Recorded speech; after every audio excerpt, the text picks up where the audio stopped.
আজ ঈদের দিন বা সোমবারের দিনে বা রাতে আল্লাহর এই জিকিরটি ১১১ বার করুন।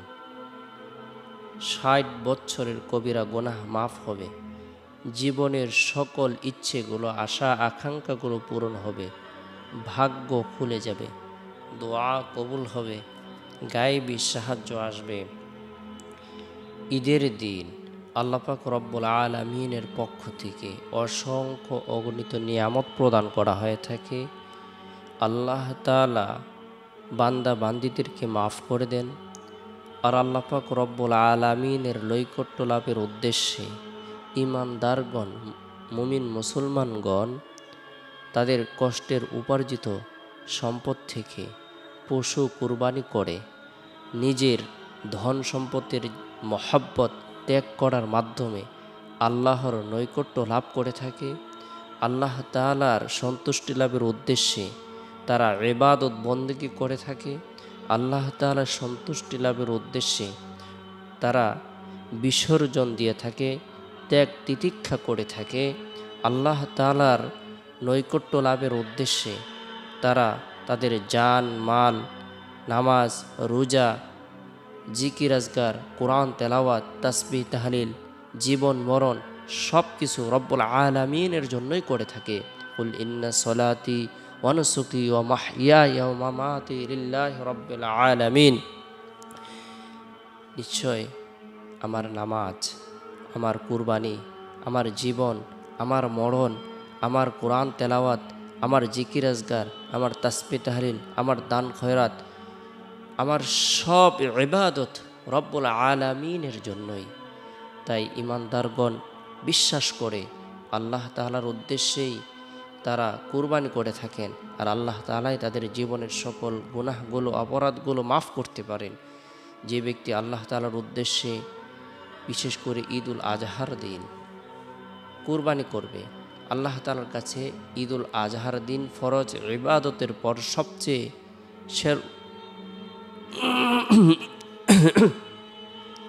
আল্লাহ তাআলার নিকট ঈদুল আজহার দিন ফরজ ইবাদতের পর সবচেয়ে নৈকট্যপূর্ণ ইবাদত হলো আল্লাহর উদ্দেশ্যে পশু কুরবানি করা। আল্লাহ তাআলা পশুর প্রত্যেকটি পশমের বিনিময়ে তাদেরকে নেকি প্রদান করবেন।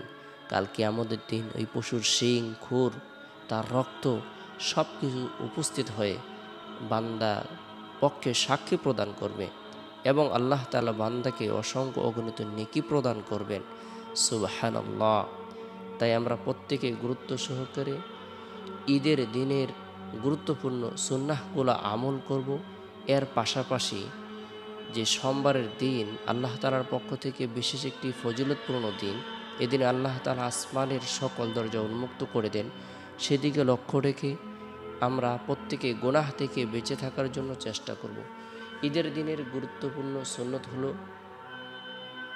খুব তাড়াতাড়ি ঘুম থেকে জাগ্রত হওয়া, মেসওয়াক করা, গোসল করা, পরিষ্কার পরিচ্ছন্ন পোশাক পরিধান করা, সুগন্ধি ব্যবহার করা, ঈদগাহে যাত্রার আগে কোনো কিছু ভক্ষণ না করা। অর্থাৎ ঈদুল আজহার দিনের সুন্নত হলো কোনো কিছু না খাওয়া। উচ্চ স্বরে তাকবীরে তাশরিক পাঠ করতে করতে ঈদগাহে যায়। আল্লাহু আকবার, আল্লাহু আকবার, লা ইলাহা ইল্লাল্লাহু, আল্লাহু আকবার, আল্লাহু আকবার, ওয়ালিল্লাহিল হামদ।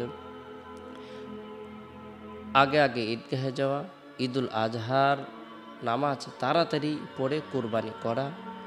এর পাশাপাশি আমরা ঈদের দিন অনর্থক অহেতুক কাজ থেকে বিরত থাকার জন্য চেষ্টা করব। বিশেষ করে যুবক যুবতীরা, ইয়াং বয়সের ছেলেমেয়েরা তারা গান বাজনায় আসক্ত হয়ে ঈদের দিন বিভিন্ন ধরনের গুনাহের মধ্যে লিপ্ত হয়ে পড়ে। ঈদ আল্লাহ তাআলার পক্ষ থেকে একটি নিয়ামতের দিন। ঈদ অর্থ আনন্দ, উৎসব, খুশির দিন, আনন্দ উদযাপন করার দিন।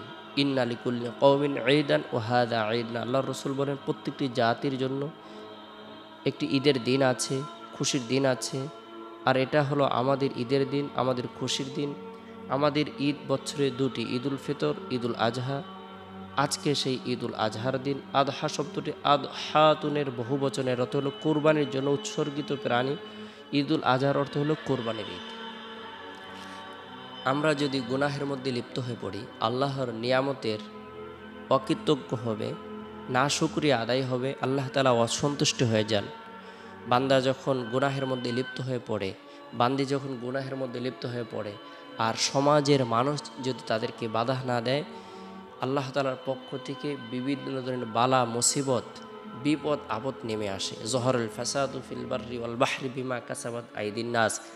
জলস্থলে যে বিশৃঙ্খলা হয়, ভূমিকম্প সৃষ্টি হয়, জলোচ্ছ্বাস সৃষ্টি হয়, ঘূর্ণিঝড়, বিভিন্ন ধরনের আপদ বিপদ এসে আমাদের উপর চেপে বসে, এগুলো আমাদের হাতের কামাই। তাই আমরা গুনাহ থেকে বেঁচে থাকব, আমাদের সন্তানদেরকে গুনাহ থেকে বেঁচে থাকার জন্য আদেশ প্রদান করব। আল্লাহ তাআলা আমাদেরকে খুশির দিন দিয়েছেন, আমরা শরীয়ত সম্মতভাবে আনন্দ উৎসব করতে পারি, গরিব মিসকিন অসহায় মানুষদের খোঁজ খবর নিতে পারি। সেজন্য আল্লাহ তাআলা মুসলিমদেরকে প্রত্যেকটি বিধান দিয়ে বিশেষ নিয়ামত পরিপূর্ণ করে দিয়েছেন। আমরা গুরুত্বপূর্ণ এই ইবাদতের দিন গুনাহ থেকে অবশ্যই বেঁচে থাকব। তাই গুরুত্ব সহকারে গুনাহ থেকে বেঁচে থাকার পাশাপাশি ইবাদত বন্দেগী করব। বিশেষ করে সোমবারের দিন জোহরের নামাজ সম্পূর্ণ করার পর গুনাহ মাফের উদ্দেশ্যে 111 বার ইস্তিগফারের আমল করব। আস্তাগফিরুল্লাহ রাব্বি মিন কুল্লি যামবি ওয়া আতুবু ইলাইহি। আস্তাগফিরুল্লাহ রাব্বি মিন কুল্লি যামবি ওয়া আতুবু ইলাইহি।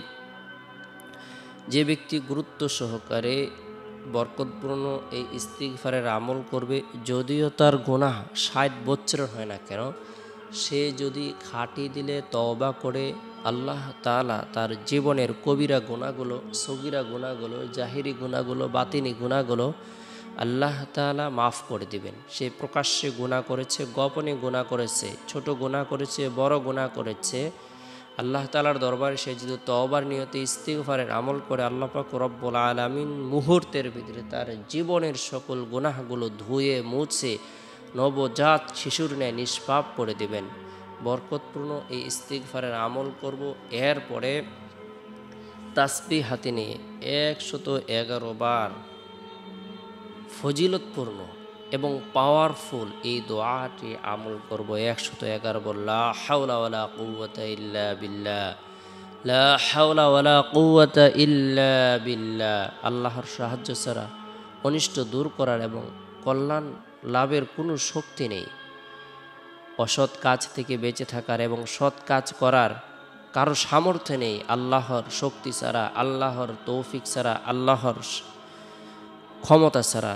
লা হাওলা ওয়ালা কুওয়াতা ইল্লা বিল্লাহ, লা হাওলা ওয়ালা কুওয়াতা ইল্লা বিল্লাহ। যে ব্যক্তি আমল করবে, আল্লাহ পাক রব্বুল আলামিন তার জন্য বেহেশতের মধ্যে বিশেষ ঘর বানিয়ে দিবেন। এটি হলো বেহেশতের ধনভাণ্ডারের একটি দোয়া।